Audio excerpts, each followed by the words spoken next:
There's a moment at the end of every long journey when silence feels sacred.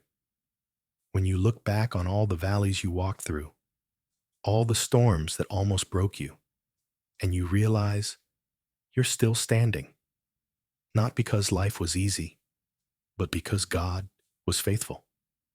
Tonight, as we close this sacred journey through the Psalms, we're standing on holy ground. From cries for justice to songs of thanksgiving, from confusion to covenant, from brokenness to blessing.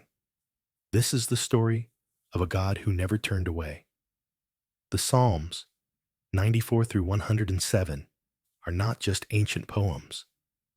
They are the echo of every human heart that has wrestled with pain, waited for justice, and found peace in the mercy of God. They remind us that He is both the judge and the redeemer, the one who restores what was lost and turns lament into praise. Maybe you've walked through your own storm lately. Maybe you've watched unfairness win or felt unseen in your own struggle. But this is the truth the Psalms whisper tonight. God sees, God hears, and God reigns. He sits on the throne of justice, yet bends down with compassion. He holds the universe, yet reaches for your trembling heart. The same hands that shape the mountains are the hands that lift you when you fall. When Psalm 94 declares, "The Lord will not abandon His people," it's not a verse, it's a vow. And when Psalm 95 calls, "Come, let us sing for joy to the Lord," it's an invitation to remember who He is, the rock of our salvation, the shepherd who leads us home. Every chapter in this final section of the Psalms builds like a symphony of the soul.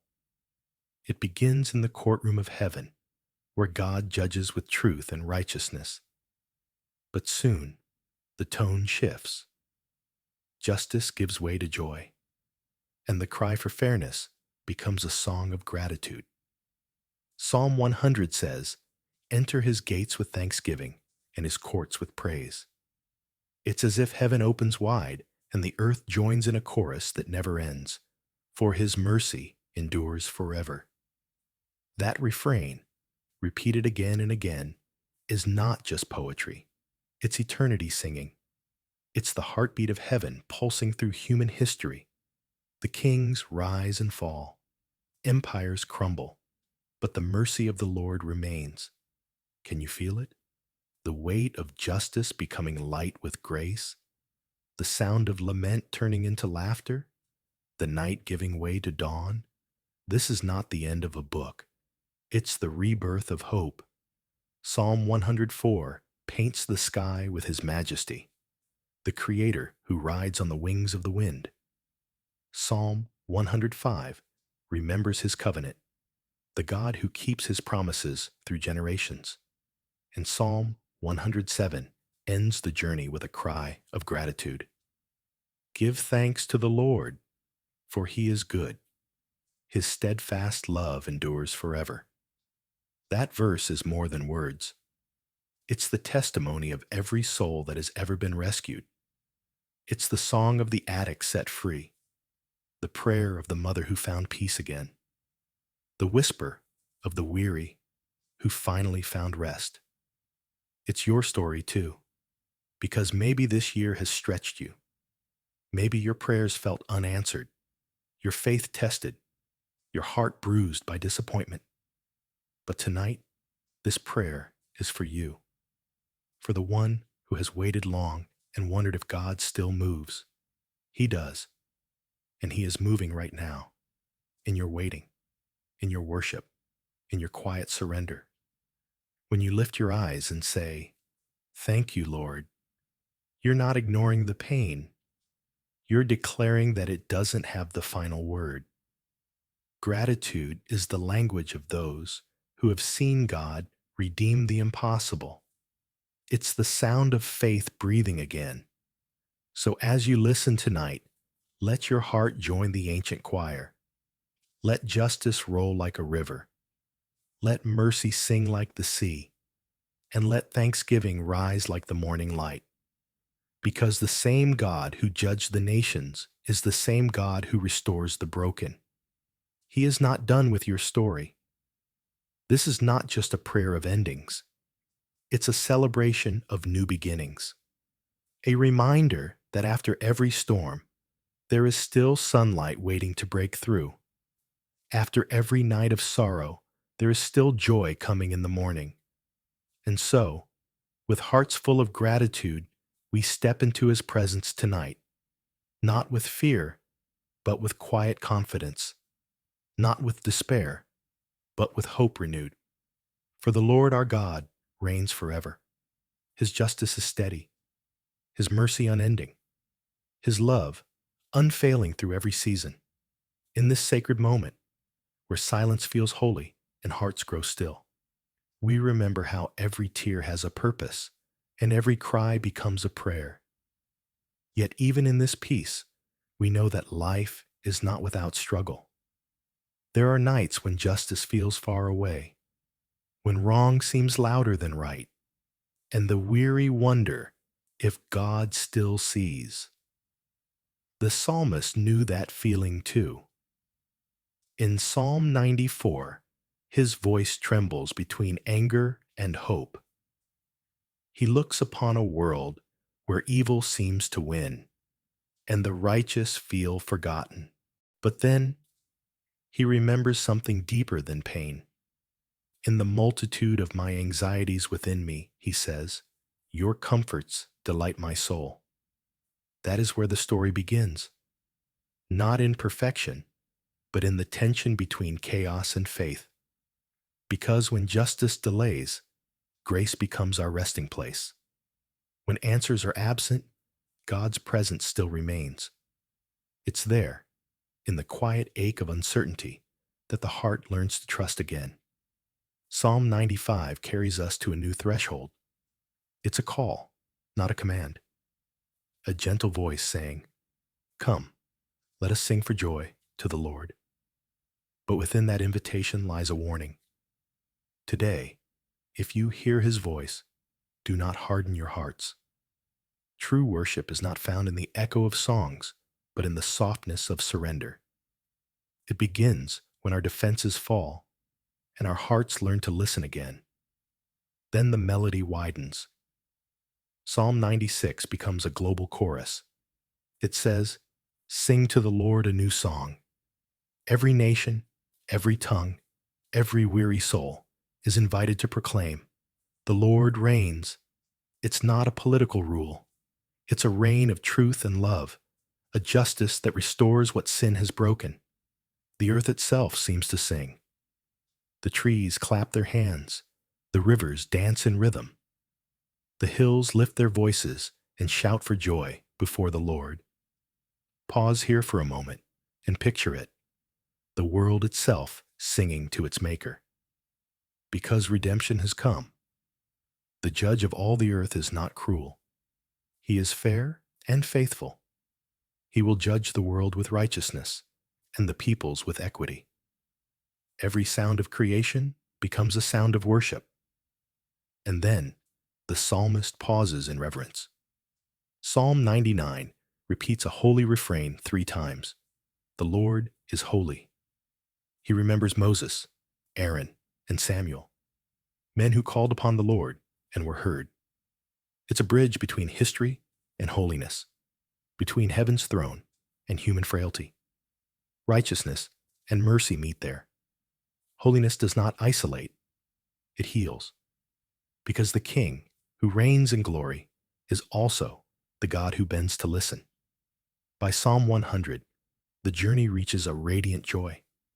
It begins with laughter and thanksgiving.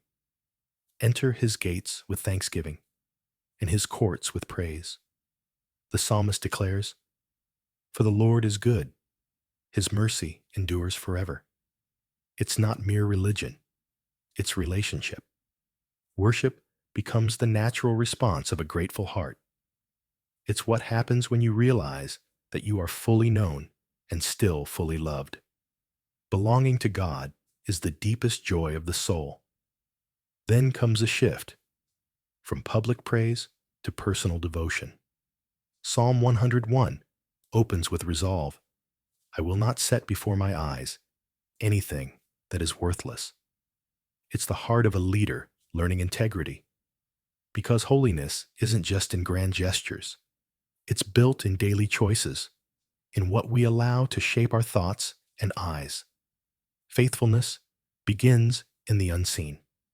Psalm 102 descends into the valley of pain. It's the cry of one crushed by illness and time. My days are like a shadow that lengthens, he says, but you, O Lord, shall endure forever. Here, the psalmist stops fighting mortality and finds comfort in God's eternity. He learns that in our limits, there is still a limitless love that holds us steady. The frailty of life becomes a doorway to faith. Then comes the sunrise of Psalm 103, one of Scripture's purest songs of gratitude. Bless the Lord, O my soul. He commands his own weary heart. He remembers God forgives, heals, redeems, crowns, and renews. Every wound becomes a testimony. Every scar becomes a reminder of mercy. This is not naive joy. It's the sound of a soul that's been healed. Psalm 104 bursts into a cosmic vision. The Creator wraps himself in light like a garment.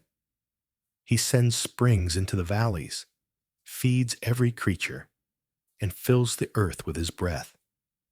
Every living thing depends on him, and when he withdraws his spirit, they return to dust. Then he breathes again, and life begins anew. It's as if all creation exhales gratitude. Every sunrise, every ocean wave is a hymn of praise written by his hand. Psalm 105 turns the pages of history. From Abraham's faith to Joseph's suffering, from Moses' calling to Israel's deliverance. It's a tapestry woven with divine faithfulness. Generations rise and fall, but God's covenant stands like a golden thread, binding past and present, promise and fulfillment. He remembers what we forget. He keeps what we break. And he leads us through deserts toward destiny. But the next song, Psalm 106, reminds us of our frailty. It's a confession, not a celebration. Israel rebels, forgets, and turns away. They build idols, doubt promises, and still, God remembers his covenant. He disciplines, but he does not destroy. He forgives, restores, and gathers them again. Because divine love is not conditional, it's covenantal. God's mercy is not fragile, it's fierce and eternal. And then, Psalm 107 opens like dawn after a storm. It begins with the words, "Give thanks to the Lord, for he is good. His love endures forever." But this psalm is not theory, it's testimony. It tells of wanderers lost in the desert, captives chained in darkness, the sick near death, and sailors tossed by violent seas. Each story ends the same way. They cried out to the Lord in their trouble, and he delivered them from their distress. Again and again, grace answers desperation. Those who wandered, he led to a safe dwelling. Those imprisoned, he broke their chains. Those who suffered, he sent his word and healed them. Those who faced the storm, he stilled the waves and guided them to their desired haven. Every scene becomes a window into mercy.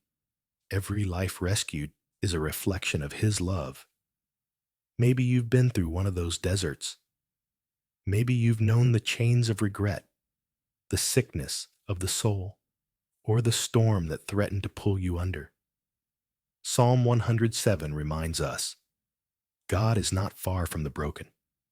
He still leads, still frees, still heals, still calms. Every story of redemption begins with a cry and ends with a song. And that's what these psalms truly are. A journey from lament to praise, from human weakness to divine faithfulness. They remind us that justice, worship, creativity, and covenant are not separate paths, but one sacred road leading back to God's heart. I think of my own seasons of wandering, the nights I've questioned where God was hiding, the mornings I woke with prayers that felt unanswered. And yet, when I look back, I see his fingerprints everywhere, in the silence that taught me patience, in the delay that refined my trust, in the storm that revealed his strength. There was a time when I prayed for justice, and instead, God gave me peace. I asked for answers, but he offered presence. I wanted control, but he taught me surrender. And now I see that every unanswered prayer was an invitation to worship. Every delay was mercy disguised. The Psalms end, but the story doesn't. Because every night we return to prayer, we walk the same path the psalmist walked, from pain to praise, from fear to faith, from restlessness to rest. So tonight, let this truth settle deep in your soul. When justice feels delayed, grace is still at work. When the world grows dark, light is still being sown for the righteous. When you feel unworthy, mercy still sings your name. The God who judged the nations is the same God who lifts the weary. The one who commands the seas is the same one who calms your heart. And the covenant that began in eternity still covers you tonight. So let gratitude rise like incense. Let worship become your language again. Let your story join the great symphony of redemption. For the Lord is good. His mercy endures forever. And His love never ends.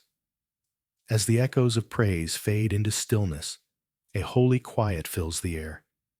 It's the calm after the chorus, the gentle hush that follows a long journey of faith.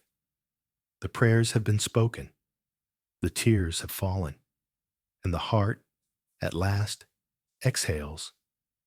Thank you, Lord. This is that sacred moment, the peaceful breath after walking through the Psalms. From chapter 79 to 107, we've witnessed every color of the human soul: sorrow and song, exile and return, darkness and dawn. And through it all, one truth stands firm and clear. God is still the same. He rules, He forgives, and He restores. When His people were broken, He rebuilt them. When they wandered in deserts, He led them home. When they cried from their chains, He broke every bond. And when the waves rose high, He spoke peace and stilled the storm. Every chapter whispers the same eternal refrain: give thanks to the Lord, for He is good. His mercy endures forever. That is the heartbeat of the Psalms. That is the heartbeat of faith itself. In Psalms 79 to 85, we saw restoration. A people once crushed, now finding mercy again. God did not leave them in ruins. He rebuilt the walls of their hope. And maybe you've seen Him do the same in your life. Maybe He's taken what was shattered and made it shine in ways you never expected. Then, in Psalms 86 to 88, we heard the cries of the desperate. Their voices trembled with fear, but God still listened. Even in the pit of despair, His ear was never far away. Because His love isn't measured by your peace, it's proven in your pain. The God who heard their groaning still hears yours. From Psalms 89 to 93, we witnessed His covenant and His justice. He remains faithful when the world forgets what faithfulness means. He rules with righteousness, and even when life feels unfair, His hand is steady, His throne unshaken. The storms bow before His word. The mountains melt like wax in His presence, and yet His mercy endures. Then the Psalms from 94 to 100 lifted the song higher. They called the whole earth to worship. Make a joyful noise to the Lord, All the earth, creation itself, joined the choir. The rivers clapped their hands, the hills sang for joy, and every heart that remembered his goodness couldn't help but praise. Because worship is the soul's natural response when it realizes how loved it truly is. And then came the Psalms of Covenant and Creation, from 101 to 106. They spoke of leaders who chose integrity, of hearts that chose holiness, and of a God who never forgot his promises. Even when his people failed, he still remembered. Even when they rebelled, he still forgave. Even when they ran, he still called them home. Because love isn't something he does, it's who he is. And finally, Psalm 107 closed the story with gratitude and glory. It gathered every lesson, every prayer, every tear, and wove them into one unending song. Give thanks to the Lord, for he is good. His steadfast love endures forever. Those words are not history. They are invitation. They are the same song that heaven sings tonight. Because no matter where you are, in blessing or in burden, in joy or in sorrow, in fullness or in loss, he remains your refuge. The trees clap their hands. The rivers dance in rhythm. The hills lift their voices and shout for joy before the Lord. Pause here for a moment and let this image settle in. Even creation itself rejoices in his goodness. And now, I think of all the people who might be listening tonight. The mother praying for her child. The man facing another sleepless night of worry. The young soul wondering if their faith still matters. And I want to tell you, you are seen. You are not forgotten. The same God who heard the cries of Israel hears your whisper tonight. He knows the weight you carry. He knows the battle you don't talk about. And he's not waiting for you to be perfect. He's waiting for you to come close. Because his mercy doesn't run out when you fail. It runs toward you when you do. Maybe your story hasn't gone the way you planned. Maybe there were chapters that ended too soon. But the Psalms remind us, every ending with God is the beginning of renewal. He mends what was broken. He redeems what was lost. He breathes new life where hope once faded. And when you finally stop striving, when you simply rest and let him hold you, you'll find that his grace was enough all along. I remember a night when I felt completely lost. Everything I trusted seemed to fall apart. I had prayed for breakthrough, but all I found was silence. And yet, in that silence, God whispered something I'll never forget. Even here, I am good. Those words changed everything.